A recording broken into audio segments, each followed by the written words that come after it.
है।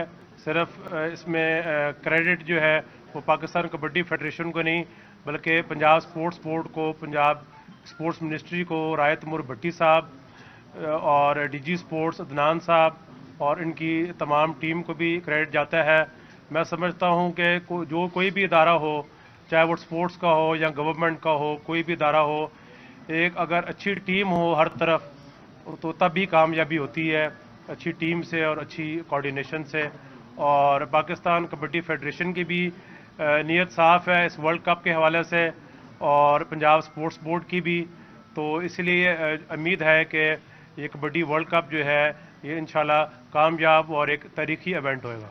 बहुत से लोग आते हैं मैचेस देखने, कबड्डी का मेला हो रहा है, लोगों से क्या अपील करेंगे आप? वो भी है मैदान में, क्रिकेट को भी शुरू मिले और दुनिया में अच्छा पैगाम भी। मैं समझता हूँ कि क्रिकेट के बाद जो नज़र आ रहा है वो कबड्डी ही जो है वो इस वक्त जो है पब्लिक में जो है वो इंशाल्लाह इन होगी।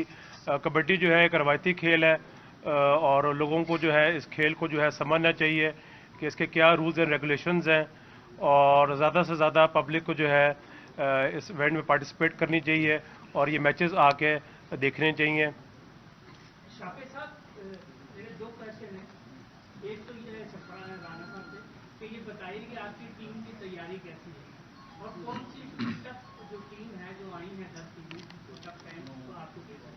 दूसरा ये बताइएगा कि ये आलमी वर्ल्ड कप होता है तो छोटा इवेंट नहीं है, यहाँ पर आलमी जो आपकी तंजीम है उसका कोई नुमाइंदा नजर नहीं आ रहा है, क्या वो बुलाया नहीं था उनको या वो खुद नहीं है, इसका जरा जवाब। जी बिस्मिल्लाहिर्रहमानिर्रहीम। इसमें कोई शक नहीं कि ये बहुत बड़ा इवेंट और पहली बार होने जा रहा है पाकिस्तान में।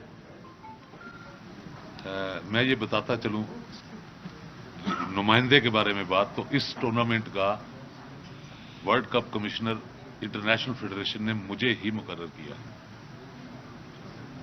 चूंकि मैं खुद ऑफिस बेयर हूं इंटरनेशनल और एशियन फेडरेशन में।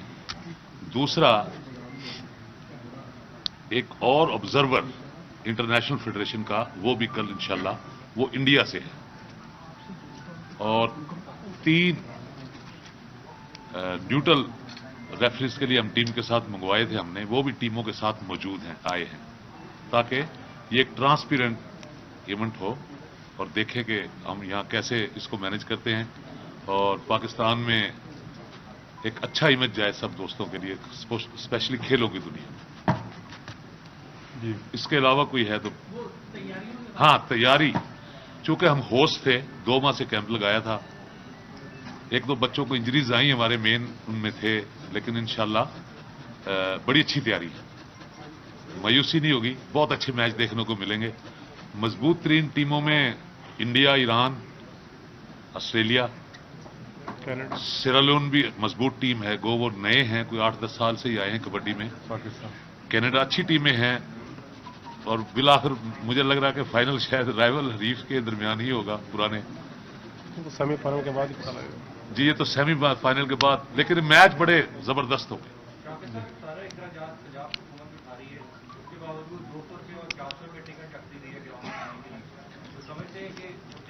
वो ट्रांसमीडिया वो टिकट जो है ना, वो ऐसे इवेंट्स के टिकट्स में ना पंजाब स्पोर्ट्स बोर्ड बिलीव करता है ना पाकिस्तान कबड्डी फेडरेशन बिलीव करती है। जो टिकट लगाई गई है वो जो स्पॉन्सर है हमारा मीडिया ट्रांस कंपनी जो है, स्पॉन्सर ने राइट्स उन्होंने लगाई है।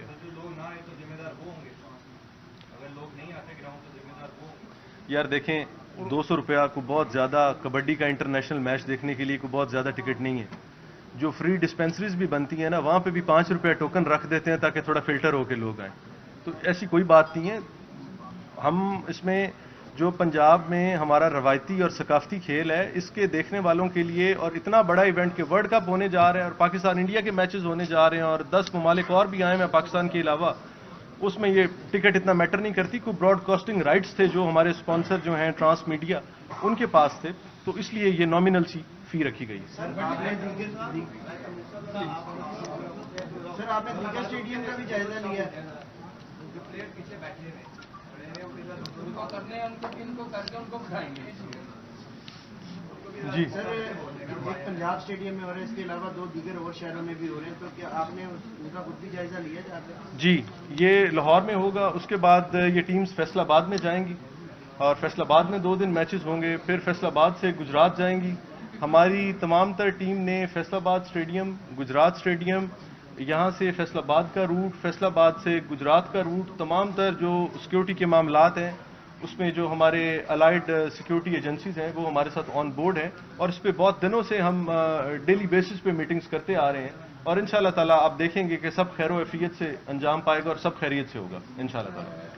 भट्टी साहब, जो मुल्क के वज़ीर आज़म है वो भी स्पोर्ट्समैन है, क्या उनको भी दावत दी जाएगी कि वो फाइनल में आके जो भी पाता टीम को उसको ट्रॉफी दें? जी बिल्कुल, हमने रिक्वेस्ट उनको पुट की हुई है, उनका स्केड्यूल भी टाइट होता है और हम पूरी कोशिश करेंगे। अब ये आप पे डिपेंड करता है कि आप अपने मीडिया के तवस्सुत से अवाम में कितनी अवेयरनेस फैलाते हैं, कितनी इस इवेंट की प्री हाइप क्रिएट करते हैं कि सबका दिल करे और सब कहें कि हमने आना है क्लोजिंग सेरेमनी में। मिनिस्टर साहब, आप फरमा रहे हैं कि कबड्डी रवायती खेल है, इसको पॉपुलर करना चाहिए, मगर कबड्डी के खिलाड़ी ये कहते हैं कि जब हम 2 दर्जन अंडे मांगे, 5 किलो घी मांगे, 6 किलो दूध मांगे तो हमें कहा जाता है कि उसे पैसे कराएं। क्या हमारी हुकूमत कबड्डी के खिलाड़ियों को उनकी मतलूबा अफराद के लिए पैसे देती है? आप अगर ये सवाल हमारी पाकिस्तानी टीम से करें जिन्होंने पिछले 2 महीने से जिनका कैंप ऑन था, आप उनसे पूछें कि उनको कैसी डाइट, कितना न्यूट्रिशनिस्ट ने रह के उनका ख्याल रखा है और कितनी देसी गजा दी गई है, ये उसका मुजाहरा ग्राउंड में करेंगे और आप सबको दिखाएंगे कि उनको इस दफा कैसी डाइट मिली। और जिनका आप कह रहे हैं आप उनसे खुद पूछें। ठीक है जी, अब प्लेयर्स को मौका जी मैं कह रहा हूं कि जो नहीं आप टीम का पूछ रहे थे ना कि टीम को जो है वो कैसी डाइट दी जा रही है, तो वो मैं आपको बता रहा हूँ कि टीम को इंटरनेशनल लेवल की ही डाइट दी जा रही है। देसी घी में उनको खाना पकता रहे और आप टीम से खुद भी पूछ सकते हैं कि उनको जो डाइट दी गई है पिछले 50-60 दिन में वो कैसी थी। जी बाकायदा कुक रखे हुए थे। मैं आपको मुख्तसर बताता हूँ कि इस दफा इनकी डाइट और न्यूट्रिशन के ख्याल रखने का ये आलम था कि वो टीम मेंबर्स बता रहे थे कि जी जो हमारे बावर्ची हैं ना, उन्होंने हमें भी इतना खिलाया और खुद भी इतना खिलाया कि उनका भी 10-10 किलो वजन बढ़ गया। जी